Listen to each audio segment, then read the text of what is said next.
Assalamualaikum warahmatullahi wabarakatuh. Bertemu lagi dengan Hafza Aries Channel, yang pada video kali ini kembali saya akan bercerita.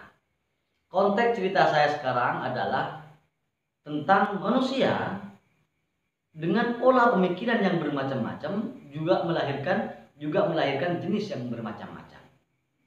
Terutama dalam konteks keilmuan, dari orang yang punya pengetahuan sampai pada orang yang tidak punya pengetahuan, ini beragam jenisnya.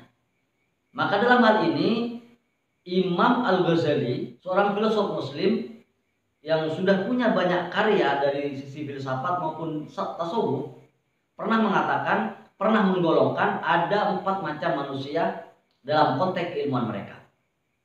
Yang pertama, ada manusia yang punya ilmu dan sadar kalau dirinya berilmu,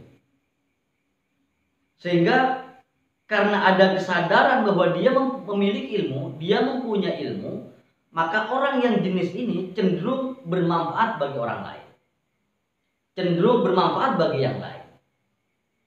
Karena di samping dia memang sudah punya pengetahuan, dirinya menyadari bahwa dia punya pengetahuan yang harus ditularkan, yang harus dia berikan pada orang lain.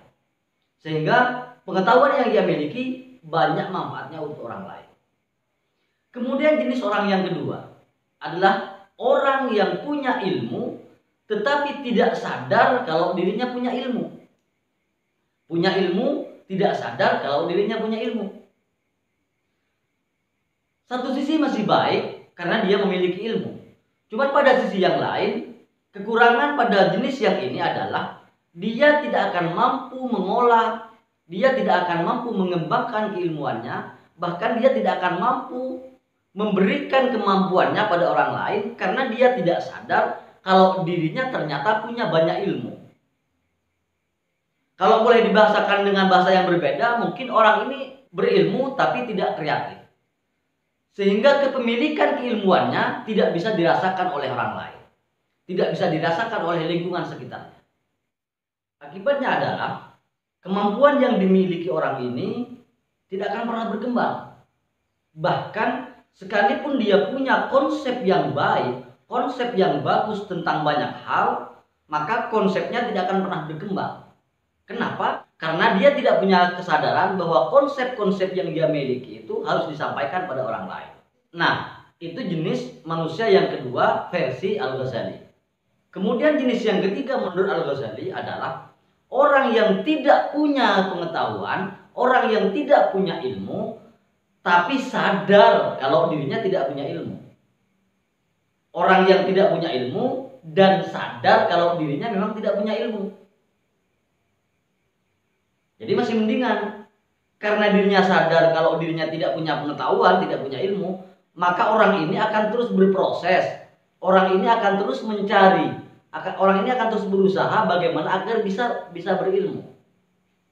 Akan banyak usaha yang dia lakukan berangkat dari kesadarannya kalau dia memang tidak punya ilmu.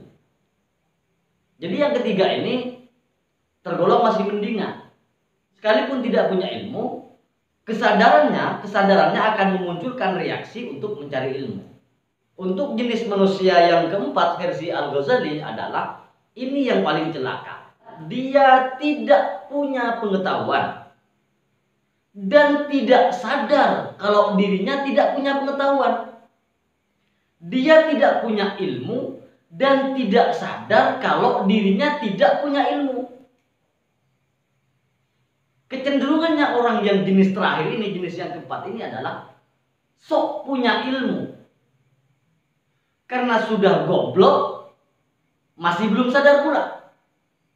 Akibatnya seakan-akan dia punya ilmu, sok tahu. Jadi jenis yang keempat ini adalah jenis orang yang menurut saya adalah jenis orang yang paling celaka. Kenapa? Karena sudah tidak punya ilmu, merasa punya ilmu.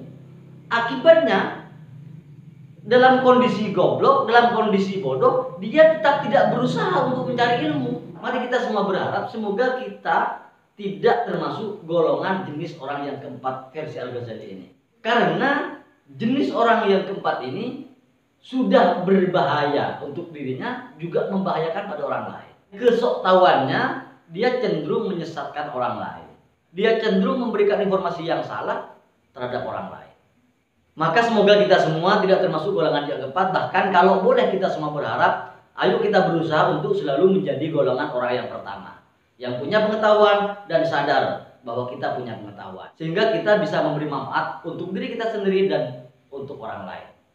Mungkin demikian dulu video kali ini, semoga bermanfaat. Wassalamualaikum warahmatullahi wabarakatuh.